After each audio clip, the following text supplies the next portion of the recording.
Oi, tudo bem? Eu sou Raulino Júnior e você está assistindo ao Sem Edição, conteúdo audiovisual do blog Desde Que Eu Me Entendo por Gente. Hoje eu converso com o ator Heron Senna, baiano de 26 anos, que embora seja muito novo, já tem uma larga experiência aí nas artes cênicas aqui no nosso estado. E é para falar dessa experiência, dos seus planos para o futuro que Heron está aqui. Tudo bem, Heron? Tudo bem, Aline. Tudo bom, né? Massa, muito obrigado por ter aceitado o convite. Eu já venho, gente, há muito tempo atrás de Heron para essa entrevista. E eu vou começar fazendo um trocadilho que muita gente já deve ter feito aí na sua vida. Porque você tem Senna no nome, né? Embora seja Senna com S. Né? Mas quando foi que você percebeu que você queria estar em cena? Rapaz, eu fui até meio que forçado a entrar em cena. Porque quando eu era guri, eu não tinha essa perspectiva de fazer teatro. Mas aí, por atividades dentro da escola, eu acabei escrevendo roteiro e aí sendo pedido para os professores, ou seja, incentivado a escrever roteiros. E aí, por volta da oitava série, eu acho, eu escrevi o primeiro texto, que era questionando a Bíblia, etc., alguma coisa assim. Mas eu fui entrando por atividades da escola mesmo, não era um impulso meu, e aí acabou virando essa cachaça. Pronto. E você tem mais textos ainda, Heron? Então, em casa, assim, guardados? Você ainda tem esse texto, por exemplo, que você escreveu? Tenho tudo, guardo tudo. E ao todo, você tem quantos textos, assim? Eu não sei dizer. Você sabe, não? Assim, eu posso falar de teatro, né? Os teatrais, assim, ainda não tenho o hábito de conseguir concluir todos os textos de roteiro, porque eu vou fazendo às vezes armadilhas para mim mesmo, né, de complicações poéticas e tudo. Mas já tenho concluído 4 textos e estou concluindo esse aqui agora, Pena, Cabaça e Cruz. Pena, Cabaça e Cruz, que daqui a pouco a gente vai falar, um texto muito bacana, é um teatro político que fala de política, fala das questões atuais, daqui a pouco a gente chega nele. Mas você ingressou em 2008 na UFBA, né? Sim. Você fez produção cultural, e aí eu pesquisando pela a sua vida, eu vi que você saiu, aí depois foi para direção teatral, interpretação teatral, e enfim, eu quero saber, essa inquietude, né, essas mudanças assim, que é própria do artista, foi a razão de todas essas, né, transformações aí na sua vida, de ir para a produção cultural, depois para a direção, depois para a interpretação, que é o seu curso de graduação, né? É em que você se formou. Sim. Né? Então, quais foram as razões dessas mudanças?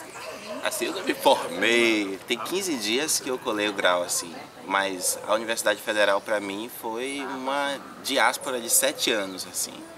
Porque eu entrei em produção cultural com essa perspectiva boba que a gente tem de que eu tenho que pensar no dinheiro e não no que eu vou fazer, aí depois eu posso fazer teatro, aí eu faço produção cultural, financio meu próprio teatro, mas chegando lá, vendo os conteúdos avançando, a dinâmica das pessoas e tudo, aí eu já estava fazendo até curso livre à noite, eu fazia Facom de dia, curso livre à noite. Ao mesmo tempo, né? Aí a Facom foi perdendo um pouco de espaço no coração mesmo. Aí no ano seguinte eu já me inscrevi para interpretação, mas eu tive um tempo viajando, um ano viajando, tive semestres vazios, assim, porque a Universidade de Teatro só inicia no início do ano, aí quando eu larguei direção, passei mais um semestre vazio, interpretação, entrei no primeiro semestre, passei mais o outro ano viajando. E agora, no final, por mais que eu tenha me formado em interpretação, esse sentimento interdisciplinar que o BI tem trazido e que o mundo mesmo está passando, esse processo de integração. Aí eu peguei o último semestre inteiro em biologia. Ave Maria, foi inteiro, mesmo? Eu me senti muito feliz, inclusive, com essa Disciplinas matéria. de biologia. É. Velho, que bacana, né? Que Só bacana. estudando por conta de um projeto interdisciplinar, porque ainda não estava contemplando a viagem. O que você queria. A vontade de navegar e passear. E como foi estar na Facom? Você gostou daquele pouco período que você esteve lá? Eu tenho, assim, muitos amigos da Facom mesmo, mas poderia ser a universidade mais perfeita do mundo, entendeu? Se a gente não está no nosso lugar e fazendo o que gosta, surgem incômodos e tudo, impaciências a respeito, né? Porque você fazer universidade sobre um tema que você não quer não é bacana, porque você vai ler coisas profundíssimas e muitas coisas, e eu não queria estar do outro lado da cena, talvez escrevendo, mas não produzindo. Naquela época, hoje eu já vejo, poxa, eu devia ter feito as duas em 7 anos, 3 anos e meio de cada, mas Mas são os caminhos que a vida toma, né? E Heron, você já fez inúmeros espetáculos, né? Pesquisando eu vi lá no seu Facebook, enfim, você tem uma experiência muito grande, porque você é novo, 26 anos, né? Tudo bem que é por conta até dos caminhos que você tomou na vida. Mas teve algum espetáculo que você olhando hoje, você percebe que você podia ter se doado mais, que você não estava tão maduro, assim, que sua interpretação não foi tão satisfatória para você hoje em dia? Todos. Acho que todos os espetáculos têm isso, até porque antes da perspectiva acadêmica, tinha a perspectiva da escola, entendeu? Então eu estou me conhecendo livremente agora, digamos assim, no teatro. Então para mim está tudo recomeçando agora, assim, pá. Ciclos e espirais agora está recomeçando, eu, a cidade, os meus amigos, parceiros. Então estou me conhecendo agora, porque as interpretações que eu fiz da maioria dos espetáculos, por mais que eu não fizesse teatro, na época que eu fazia Facom, eu já fazia mostra do pessoal de direção. Sim. Tinha uma perspectiva de exigência que talvez não seja o que eu queira de fato construir para a sociedade como minha interpretação e uso do meu corpo, sabe? Como artista cidadão, né? Então ainda acho que está bem pendente. Por mais que a interpretação técnica pareça bacana, em algumas, outras não, eu acho que ainda estou pendente, bem pendente. E já que a gente entrou nesse mérito, né, nessa seara, o que é que você acha do atual teatro baiano, assim, da nossa cena? Eu não tenho como falar da totalidade, assim. Sim. E acho que o teatro passa, diversas outras áreas têm passado. O nosso país não está bem, né? E o estado da Bahia também não está bem. Já há bastante tempo e não é para estar também, sobre essa perspectiva sistemática. Agora, o que tem me incomodado depois que eu colei grau é a perspectiva da profissionalização do artista. Ela é bacana, mas se tornou um caminho de acesso para quase todos, entendeu? A pessoa já está pensando, eu quero ser ator, eu vou passar pela universidade, ou por um curso livre da universidade. E tem que ter cuidado com esses certos filtros sociais padronizantes, entendeu? Eu acho que a arte eclode do desejo das pessoas de expressar, seja para o seu vizinho, seja para a situação no ônibus. Tem um leque muito maior de possibilidades, entendeu? E assim como o teatro, a música e todas as outras artes passam por uma padronização, uma profissionalização, são vistas muito como produto. Muitos dos processos eles são criados em função do edital, né? Ou seja, não é para vida, é para sobrevivência, entendeu? E tem todo aquele processo. Eu acho que a gente precisa reencontrar uma maneira de Estado, educação, as pessoas reencontrarem com a arte, né? As pessoas se reencontrarem com a arte. E tem me inquietado muito a coisa do corpo do ator técnico, né? Tipo, eu estou procurando fazer obras de arte em que as pessoas possam se relacionar comigo, entendeu? Não adianta mais colocar o corpo do técnico exibido na sua perfeição, sem erros, com os movimentos, uau, que as pessoas ficam assim. Eu acho que agora a gente precisa fazer com que as pessoas se movam. Massa, massa. E Heron, você é muito expressivo, né? Muito expressivo, isso é ótimo para o teatro, obviamente. E na pesquisa que eu fiz, eu encontrei alguns vídeos seus que essa expressividade ela fica muito evidente. E aí eu quero saber como foi a sua experiência, sua passagem lá com a turma da Mais Um Filmes. Isso foi bom para sua carreira? O que é que você tem a dizer? Rapaz, foi lá no início, em 2011, né? Com Oxi, se fosse na Bahia. Foi uma sacudida na vida aquilo, porque uma sala de teatro da escola ou qualquer outra que eu tenha apresentado tem 200 lugares, digamos assim. E aí você apresenta 10 vezes para conquistar 2.000. E o vídeo, rapidamente 10.000 pessoas assistiram. E em todos os lugares as pessoas de certa forma comentavam. Foi o primeiro vídeo da Mais Um, então a gente fez assim também num ar de criação simultânea e não tinha um formato. A única ressalva que eu faço é que dentro desse universo de improviso a gente deixou passar um machismo brabíssimo, eu também reproduzi isso, a respeito da mulher soteropolitana, mas eu acho esse trabalho muito bacana. E a partir deles outras portas se abriram. Mas se eu pudesse voltar no tempo eu cortaria só aquele finalzinho ali, porque eu já me desconstruí nesse sentido, entendeu? E o vídeo é terrível para isso. Entendi. É terrível. Você constrói uma coisa 10 anos atrás, a pessoa vai lá e tem acesso de novo.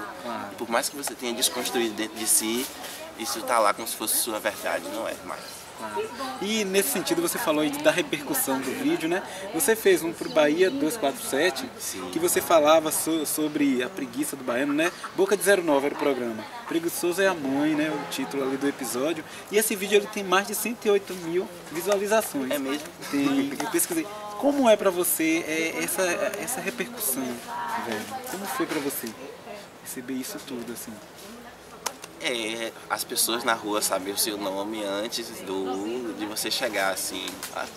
O bom desse vídeo é que faz com que as pessoas ao redor realmente gostem de mim, do indivíduo baiano e tudo. E esse 247 abriu outras portas que me fizeram viajar também. Ele é uma consequência do Mais Um Filmes. E na época tinha algum jovem em São Paulo, não sei, que estava produzindo vídeos, assim, com essa frontalidade, esse improviso, não lembro o nome. E aí o Jornal 247 queria um jovem com a cara de Salvador que fizesse esse mesmo processo. E aí foi massa também, o texto foi escrito no dia anterior, assim, e tudo. Mas você acredita que eu nunca fui pegar esse cachê? Ah, foi mesmo. E você também participou da concepção, né, lá daquele texto, né? Enfim, você acabou de escrever aí um texto, né, que você está aqui nas mãos, você já até citou aqui na entrevista, que é o Pena, Cabaça e Cruz, pelo certo, pelo grito de corpos periféricos. Qual foi a motivação para criá-lo, Heron? Bom, desde que a Múmia subiu à presidência, que surgiu aquele movimento de ocupação, o Ocupa Mink. Aí eu não estava querendo me envolver, eu estava aqui em casa, começando a morar só e pintar parede, aquela coisa sozinho. Aí um amigo bateu aqui na minha porta, me levou lá no Mink, disse que queria escrever um texto que não é esse.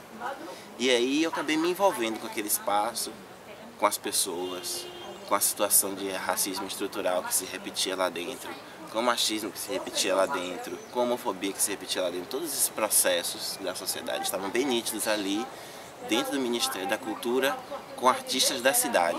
Aí me interessei aquilo com uma pincelada mesmo do processo histórico. E aí lá dentro, como a gente começou um ciclo de oficinas e queria fazer uma escola, eu fui começando a pensar em teatro, né? Em fazer teatro com aqueles meninos, com os jovens que resistiram. E aí Pena, Cabaça e Cruz surge de tentando produzir um teatro que não tenha tanto açúcar, que é a nossa necessidade agora, né? Direto, uma facada no estômago, para a gente realmente visualizar os nossos problemas sociais de forma escurecida. E 2, as inquietações daquele grupo com que eu convivi um mês, refletidas em poesia. Porque eu comecei também a entrar mais na poesia, a voltar para isso, porque saindo da academia eu estava aí pairando na sociedade, e os amigos poetas de ônibus e tudo começaram a me incentivar a partir do Mink. Aí eu comecei a fazer um processo de teatro também voltado para a poesia. Massa. E você falou de poesia e a função poética grita no texto. Eu li, eu até agradeço que você ter enviado. E é um texto muito atual, que discute questões históricas, questões de hoje em dia. É um texto que está antenado com o que o Brasil está passando.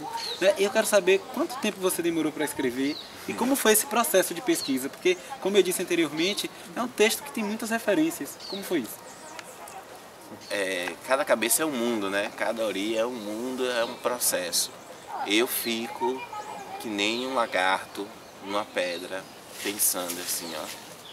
Durante 2, 3 semanas, um mês eu acho, eu fiquei pensando. Chegou na hora do parto, 3 dias. Blá, blá, blá. Aí escrevi ele em 3 dias, mas eu passei um longo tempo pensando, entendeu? Aí passo 3 dias sem dormir, blá, blá, fecho. E aí a versão que eu te mandei já não é mais essa versão ali, porque essa aqui é a primeira cópia impressa. Como a gente é essa geração da migração, eu me acostumei a digitar no computador e corrigir no papel. Sim. Aí eu estou indo para a segunda fase do processo de escrita agora, mas escrever de fato 3 dias, mas pensar muito mais, além de ser a vida, porque minha vida de jovem negro latino-americano está aqui. Para escrever o texto foi assim um mês mesmo, assim, para conceber. Para conceber. E Pena, Cabaça e Cruz tem um cunho político muito forte. né, que é bacana aí, esse Teatro Sem Açúcar que você falou. E ele trata da nossa questão política. E em dado momento do texto você faz referência à geração miojo. Queria que você explicasse um pouquinho aí para quem está assistindo essa geração, Sim. que eu achei bem pertinente. No processo do Mink eu criei uma drag que se chama Flora, que sou eu, né? Flora Camburão, que ela é muito ácida e verdadeira, enfim. Aí, como é que eu vou dizer? Sim, eu sei. Um mês. Sim, dentro de um mês e meio no processo de ocupação, eu percebi que a sociedade já desistiu daquilo ali. Chegou no Mink, viu que não tinha uma equipe de produção bem montada, que não tinha um plano de mídia, que não tinha mídia ninja, isso e aquilo, e descartou o processo. E as próprias pessoas dentro do movimento foram desistindo uma das outras por conta do comportamento que elas já tinham fora. E eu cheguei ao questionamento de que como é que a gente desmantela um movimento, porque ele já acabou. Se você é da sociedade soteropolitana, quer nos ajudar, agora só a próxima ocupação. Ele já acabou em apenas um mês. Que perspectiva é essa dessa sociedade que acredita que um movimento social pode se fundamentar, se formar em apenas um mês? E isso está em todos os setores, a vida, o sexo, as relações, a universidade, a maneira que a gente lê. Está tudo muito acelerado e com formato de produto. Então por isso que eu acho que eu brinquei dizendo que a gente é a geração miojo, que quer tudo pronto, em pouco tempo, que não quer se preocupar com a construção das coisas e a transformação pessoal para chegar nos objetivos. E por isso que a gente tem perdido, a gente tem colocado no Facebook as nossas revoltas, sem fazer o trabalho árduo de passar de um a um, conversando na sua vila. A gente está querendo tudo acelerado e as coisas não estão indo sem fundamento, estão indo superficiais e sem efeito de fato. É interessante isso. Eron, a gente já está quase concluindo, mas eu quero falar um pouquinho mais do texto, né, esse texto inédito que você acabou de escrever. Eu quero saber de você, quando é que você pretende colocar de fato esse texto aí na rua, né, a montagem desse texto. Eu lembro que você falou que quer juntar alguns atores negros, eu quero que você fale sobre isso. E assim, o que é que você quer com esse texto? Né? No final das contas, o que é que você quer com esse texto? Okay? Muito obrigado por isso, viu? Muito obrigado. Olha, esse texto eu já mandei para você, meu amigo Diego. Já mandei para você, meu amigo, outro amigo Diego Pinheiro. Já mandei para a Laís, Amanda Rosa. Vou mandar para Arthur Soares também, que é o meu vizinho, e vários outros. A gente vai marcar uma leitura aqui nessa mata, comendo AG1 com a mão e tudo, pensando. E ele é um texto aberto. Por quê? Se eu fizesse uma dramaturgia aristotélica com uma história fechada, não ia adiantar eu chamar grandes artistas com a criatividade estourando para fazer parte desse texto. Então eu preferi fazer um texto que não é nem de esquetes, ele é de vidas sobrepostas, de situações sobrepostas, para que esses artistas que são muito criativos, pelo menos esses que eu citei, muito mesmo, pudessem contribuir numa reconstrução. Aqui é muito mais um despertar, entendeu? Uma revolta muito nítida do que o texto que precisa ser de fato. Aqui tem músicas que eu não sei o ritmo, mas quando eu chamo um desses amigos músicos, como o Shalom, por exemplo, eu vejo que é muito simples essa música e que ele pode recompor por cima. E o objetivo dele ser esfacelado é que todas as partículas dele possam ser experimentadas na sociedade antes de ter uma peça. Entendeu? Que se você é poeta de ônibus, você faz no seu ônibus uma poesia ou outra. Se você é performer, se junta com a gente, vai fazer a performance na rua. A gente vai descobrir ele fora do ambiente laboratorial. Chega de espaços herméticos para falar da vida que é diversa, plural e multifacetada lá fora. Então, Pena, Cabaça e Cruz é uma referência aos três povos que no Brasil entram em conflito, né? São objetos simbólicos. A pena do índio, a cabaça de nós, e a cruz do indivíduo branco, que eu não sei se existe, que não é só a pele que define, não sei nem se existe esse padrão. Enfim, e aí a gente vai duelar dentro desse âmbito de descolonizar o nosso pensamento e reobservar a nossa história sem colocar no protagonismo os indivíduos da política, que foram eleitos para estar num falso protagonismo, sem colocar a história das guerras em primeiro plano e falando do ponto de vista mesmo do cidadão negro, jovem latino-americano, do recôncavo, que é o nosso recorte. E vai pra rua, de fato, já tem uma... Já tem gente que está em ônibus, que testa poesias daqui. Ah, entendi. Algumas poesias já foram testadas no Sarau do Mink, entendeu? Entendi. Aí o Rafael Pulgas, que é um poeta de ônibus, punk de ônibus, vai me ajudar a perder um pouco esse cabaço acadêmico de fazer arte no buzu e tudo. Já tem alguns separados para experimentar. Arthur já faz músicas incríveis e sai até tocando pela cidade, então ele já está sendo experimentado, sim. Pode chegar mais. Olha, eu estou esperando vocês ficarem livres. Show de bolita. Heron, muito obrigado, viu? Parabéns aí pela sua arte, pela sua mobilização.